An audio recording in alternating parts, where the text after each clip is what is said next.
1975 was, according to Bowie, the worst year of his life. After the dissolution of his company Main Man, which left him with very little of his earnings, he was left all alone in America. He moved to California, away from his homeland and family, mingled with the Californian crowd of aging hippies, Hollywood kooks, and other unsavory types, and developed some very unhealthy habits. The unhealthiest was his massive use of cocaine, which soon took a toll on his body. He became even thinner and weirder looking than before, like a walking skeleton or a ghost. His mind was no less afflicted. After years of changing himself by finding alien sounds to build a new identity around, he now felt lost. A year earlier he already announced that rock was essentially dead, as he could find no way for it to renew itself. He found the answer for a while in soul music, but the euphoric heights of his soul phase have subsided by the beginning of 75. This left a void that was soon filled by darkness. Absorbing the bad vibes of early 70s California, he went back to dwell in the occult books and black magic that influenced his 1970-71 records, only this time went deeper into it. This combination of drugs and black magic made him quite paranoid and depressed, and he spent long days just shut in his room. Yet, in all that, some new and nutritious influences kept coming into his world. First and foremost, he found a new musical alien, a new sound that connected to what he felt inside and reinvigorated his creative juices. It came, of all places, from the industrial German city of Düsseldorf, where a few young krautrock musicians started to emulate the electronic sounds explored by avant-garde composer Karl-Heinz Stockhausen and turn them into pop music.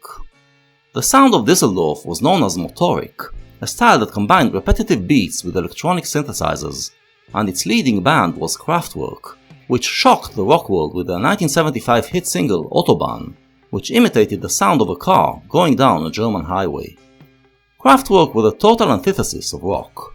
Instead of dressing in unkempt hippie clothes, they wore business suits. Instead of moving with wild energy, they stood on stage motionless. Instead of using guitars and drums, they used synthesizers. And instead of expressing soulful emotions, they sang in the cool detached voice of the machine. So for rock fans it was hard to dig this sound, but for Bowie, this style fit perfectly with the dehumanized state he was in, and which he claimed Western Spirit was in. He already adopted some motoric into the Diamond Dogs album, but while there it symbolized the death of humanity, now he looked for it to provide him with a new artistic direction. Once again, he found an alien that could pull him to his feet. Once again there was a sound to build a new identity around. In late 1975 he went into the studio to record his new album, and the opening title track is a perfect encapsulation of his state at the time. It opens with the sound of a train riding on the tracks, created with synthesizers in full motoric style. A minute in, the synthesizers are supplanted by a beat from the rhythm section, representing the rhythmic movement of the wheels, and an electric guitar blowing like a train's horn. It sounds very reminiscent of Kraftwerk's Stratovarius, but the beat is funkier and the guitar drives forward with more power, and we get our first taste of the unique electro-funk rock hybrid that will typify Bowie's subsequent albums. 3 minutes into the record, Bowie comes in, introducing his new identity.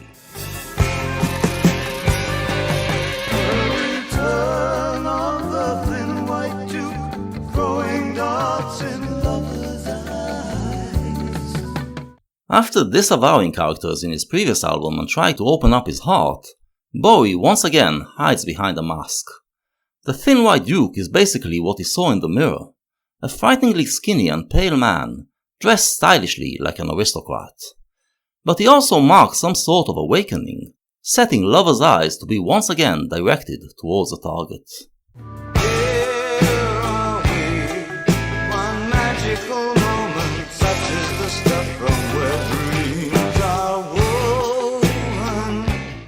A bit of Shakespeare here.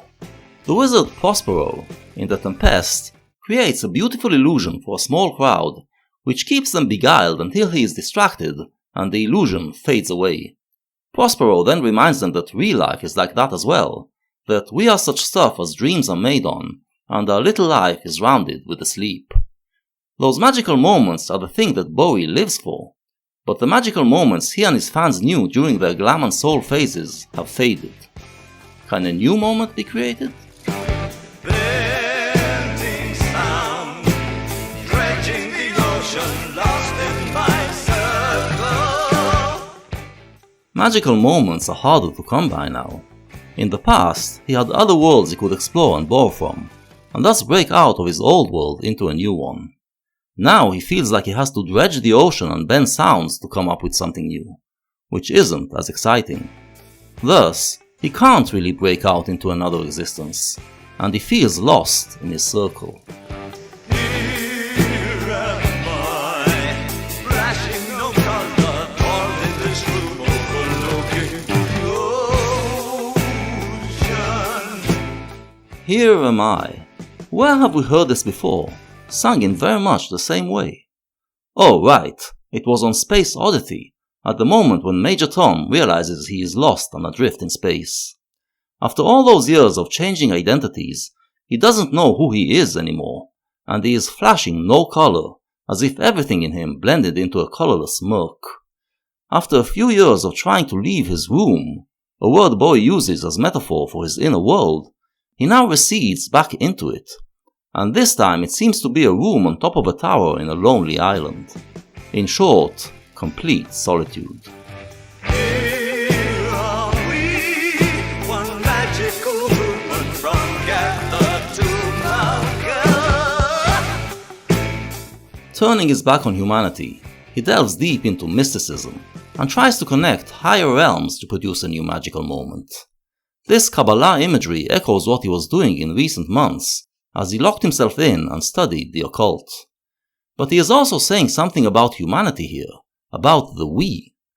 Kether is the highest sphere in Kabbalah, representing the crown of godhood, while Malkuth is the lowest sphere, where the divine materializes into the kingdom of man. The magical movement is the flow from the divine into the human, a flow which we can all allegedly feel if we open ourselves to it.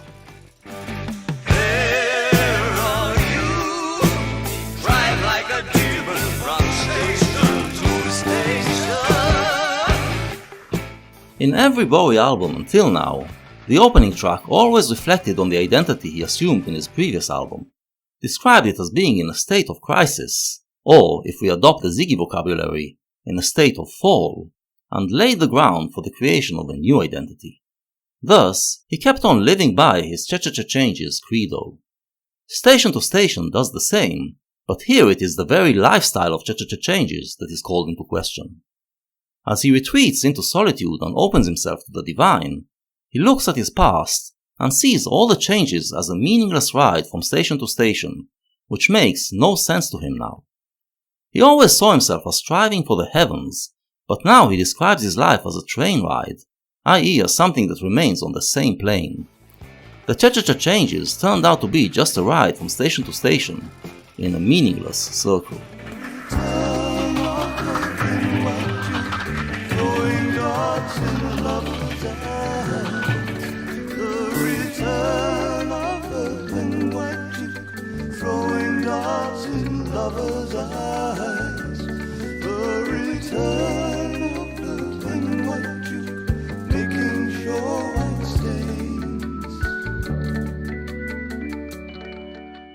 The Thin White Duke is not just a representation of his look, as we claimed earlier.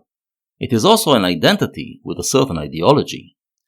If all the changes had blurred his spirit to the point where it is flashing no color, then he will impose a color on himself. The return of the Thin White Duke means that the European in him has reawakened and realized that he doesn't belong in America. Musically, it means that after losing himself in black soul and funk, he will get out of it by being whiter than white, the kind of white that actually leaves stains. The funk in this album recedes to the background, as if it is the skin he is trying to break out of. The driving force of the music is white rock, with a hint of German motoric. White Stains has another connotation. It is also the name of a poetic book by occultist Aleister Crowley, and its mention brings another dimension into the previous lines. We realize that Kether and Malkuth are probably taken not from Kabbalah, but from Goetia, the practice of summoning angels and demons, which Crowley had a big part in popularizing. Goetia involves painting the floor with some shapes and colors, among them what is known as the magical circle, and the Kabbalah spheres are part of the circle. So the spiritual world, it appears, is also lost in its circle, and the demons too are driving aimlessly from station to station. Nothing, it seems, can take us out of this loop. But then, the train stops as we are getting off of this station-to-station ride, to look for something more solid. The music picks up tempo and becomes a pub song. Once there were mountains on mountains, and once there were young birds who soared with, and once I could never be down. After describing the present, Bowie now remembers the glorious past, when he would climb spiritual mountains and soar with sunbirds to the heavens. The sunbird is a mythological creature known for its ability to die and come back to life in a new form, and is a perfect metaphor for Bowie's ability to regenerate and come back in a new identity once the old one has decayed, but it is an ability he fears he has now lost. As long as he could keep regenerating, he knew that he could never be down, but now that there are no more mountains to climb or sunbirds to soar with, he is stuck in the depression and cannot get out.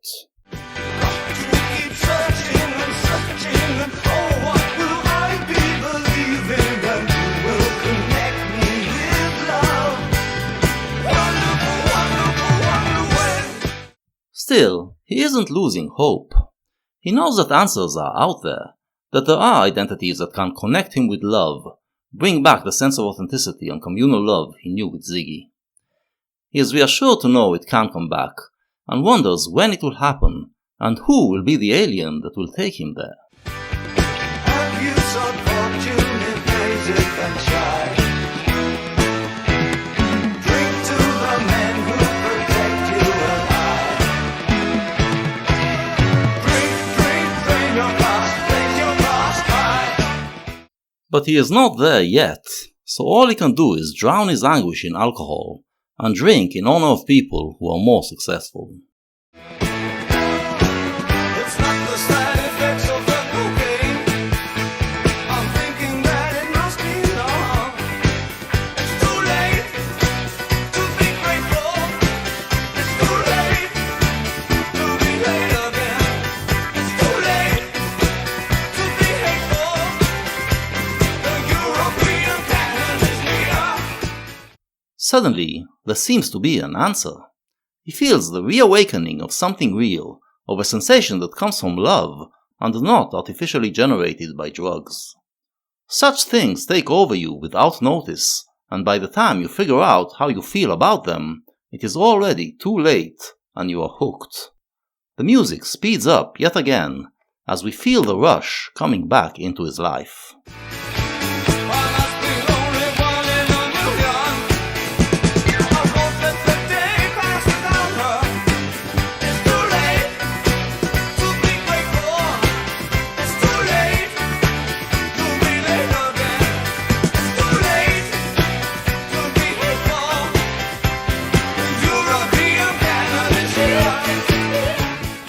The love he feels is described as a love for a woman, but she is just a personification of his new fascination, which is contemporary European culture, reawakened after decades of American rule. The title of Thin White Duke posits him as a European aristocrat, reconnecting with the majestic past of the European canon. The music is still an American fusion of funk and rock, but the motoric sound takes it on a trip to the old world.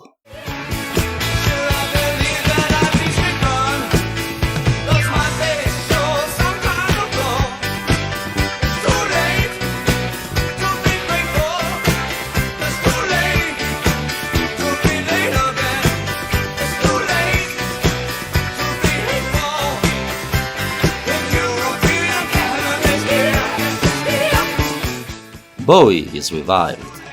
Through this combination of rock, funk, Europeanism, and mysticism, he has found a new sunbird to soar with.